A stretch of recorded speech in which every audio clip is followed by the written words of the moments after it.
নমস্কার প্রিয় শ্রোতা বন্ধুরা, সনাতন ধর্মচর্চা চ্যানেলে আপনাদের সকলকে স্বাগত। আজকে আমরা আলোচনা করব আত্মা কিভাবে 84 লক্ষ যোনি ভ্রমণ করে। আপনারা নিশ্চয়ই এটা জানেন যে আমরা 84 লক্ষ যোনি ভ্রমণ করার পর পেয়ে থাকি এই দুর্লভ সাধের মানব জনম। আজকের এই আলোচনা থেকে আমরা জানব আত্মা কিভাবে 84 লক্ষ যোনি ভ্রমণ করে। আমরা কোন কোন জন্মের পর এই দুর্লভ মানব জনম পেয়ে থাকি। শাস্ত্রে বলা হয়েছে যে 84 লক্ষ জন্মের পর আমরা এই দুর্লভ মানব জনম লাভ করে থাকি।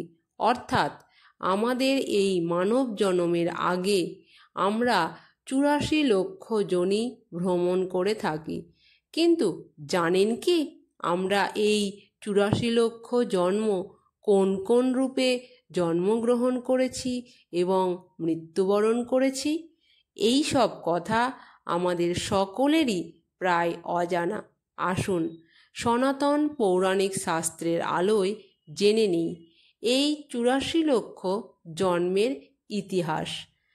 আপনারা নিশ্চয়ই জানেন যে ঈশ্বর পৃথিবীতে 2 শ্রেণীর প্রাণ সৃষ্টি করে থাকেন। এর প্রথমটি হচ্ছে স্থাবর, যারা একই স্থানে জন্মগ্রহণ করে এবং একই স্থানে মৃত্যুবরণ করে, অর্থাৎ যারা চলাফেরা করতে পারে না।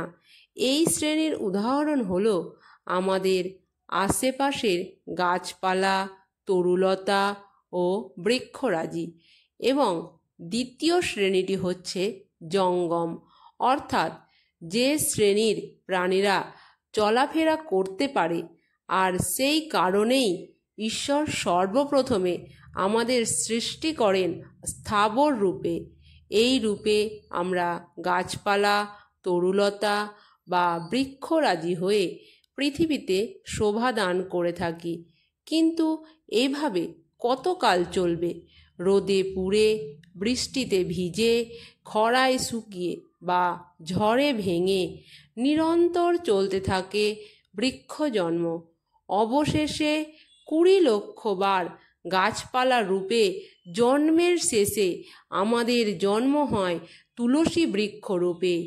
আর যখন সেই তুলসী গাছের পবিত্র পত্র ওই ভগবান শ্রীকৃষ্ণের চরণে অর্পণ করা হয়, তখনই আমাদের মুক্তি মেলে বৃক্ষ জন্ম থেকে। 20 লক্ষ বার বৃক্ষ জন্মের শেষে আমাদের জন্ম হয় জলজ জীব হিসেবে। এই পর্বে আমরা কখনো মৎস্য, কখনো কূর্ম ইত্যাদি রূপ পরিগ্রহণ করে থাকি ঈশ্বরের কৃপা লাভের আশায়। কিন্তু এভাবেও বা যাবে আর কত কাল? অনেক কাল পার হওয়ার পর অবশেষে আসে মুক্তির সময়।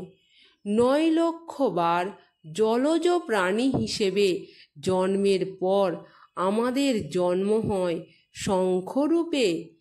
আর যেদিন সেই জলশঙ্খের জল অর্পিত হয় শ্রীকৃষ্ণের চরণে, সেই দিনই আমাদের মুক্তি মেলে জলজ যোনি থেকে।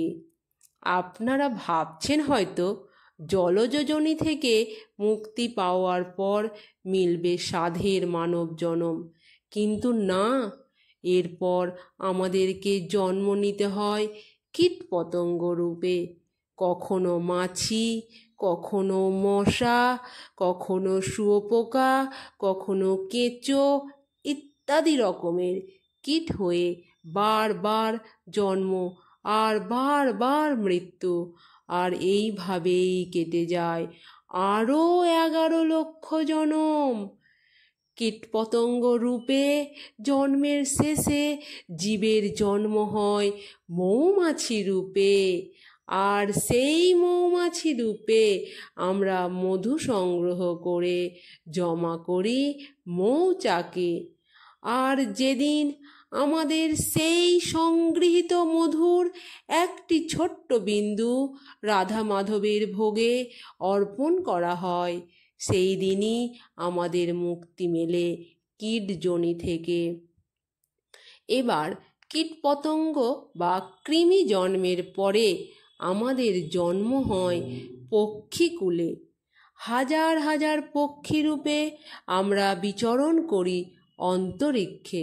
ভাবছেন এই জন্মে তো খুব মজা, কিন্তু না, এই জন্মেও আমাদের বিভিন্ন রকমের অসহ্য যন্ত্রণা সহ্য করতে হয়। যেমন কখনো সর্পের ভয়, কখনো তীব্র ক্ষুধায় খাদ্যাভাবে, কখনো ঝড় জলে নীর ছিঁড়ে পড়া ইত্যাদি। তবে হ্যাঁ, অন্য জন্মগুলোর মতো এ জন্মেরও শেষ আছে। 10 লক্ষ বার পক্ষীকুলে জন্ম হওয়ার পর আমাদের জন্ম হয় ময়ূর রূপে। আর যেদিন সেই ময়ূরের পালক মোহন বংশীধারীর চূড়ামণিতে স্থান পায়, সেই দিনই আমরা মুক্তি লাভ করি পক্ষী জনম থেকে। কি ভাবছেন? এবার নিশ্চয়ই পাবো সেই সাধের মানব জনম? না, এবারও নয়। এবার আপনাকে জন্ম নিতে হবে পশুকুলে। কখনো মাংসাশী বাঘ, কখনো সিংহ, বা কখনো নেকড়ে রূপে, আবার কখনো মাংসাশীদের খাদ্য রূপে, তথা মৃগ, ছাগ ইত্যাদি রূপে। আর এই খাদ্য খাদক রূপে আপনাকে জন্ম নিতে হবে 30 লক্ষ বার। এরপর একদিন শ্রী মধুসূদনের কৃপায় আমাদের জন্ম হয় ধেনু তথা গাভী রূপে। আর সেই গাভীর গোদুগ্ধ দহন করে যখন গিরি গোবর্ধন ধারীর ভোগে অর্পণ করা হবে, তখনই আমাদের মুক্তি মিলবে পশুজনি থেকে। এবার হয়তো ভাবছেন যে নিশ্চয়ই গোজন্মের পর আমরা লাভ করে থাকি দুর্লভ মানব জনম। হ্যাঁ, তবে এখানে 2টি মত প্রচলিত রয়েছে। প্রথম মত, এই 4 লক্ষ জনম আমরা অবহেলিত মানব হিসেবে জন্ম নিয়ে থাকি। দ্বিতীয় মত, গোজন্মের পর 4 লক্ষ বার বানর রূপে জন্মাতে হয় আমাদেরকে। এভাবে 84 লক্ষ জন্মের পর আমাদের জন্ম হয় মানুষ রূপে। তবে মানবকুলে জন্ম লাভ করার পরেও যদি আমরা আমাদের আত্মাকে মুক্তি না দিতে পারি, তাহলে আমাদেরকে আবারও এই 84 লক্ষ রূপ পরিগ্রহণ করতে হয়। জন্মিয়া মানব কুলে আত্মা না উদ্ধারে, পুনঃ সে 84 লক্ষ জনি পথে ঘুরে। বারবার জন্ম লাভে কত কষ্ট পায়, শ্রীচরণ দাসে বলে নাইকো উপায়। সুতরাং এই যে 84 লক্ষ জনম, তার মধ্যে 20 লক্ষ জনম বৃক্ষরাজি, 9 লক্ষ জনম জলজ জীব, 11 লক্ষ জনম কীটপতঙ্গ, 10 লক্ষ জনম পক্ষীকুলে, 30 লক্ষ জনম পশুকুলে, 4 লক্ষ জনম অবহেলিত মানব রূপে অথবা বানর রূপে। মোট 84 লক্ষ জন্ম বিভিন্ন যোনিতে হওয়ার পর অবশেষে আমরা এই দুর্লভ সাধের মানব জনম লাভ করে থাকি। তাই আসুন সকলে আমরা সময় থাকতে থাকতে পরম করুণাময় শ্রীকৃষ্ণের চরণতলে নিজেকে সমর্পণ করি এবং শুদ্ধ কাজ ও ঈশ্বর প্রেমের মাধ্যমে আমাদের আত্মার উদ্ধারে ব্রতী হই।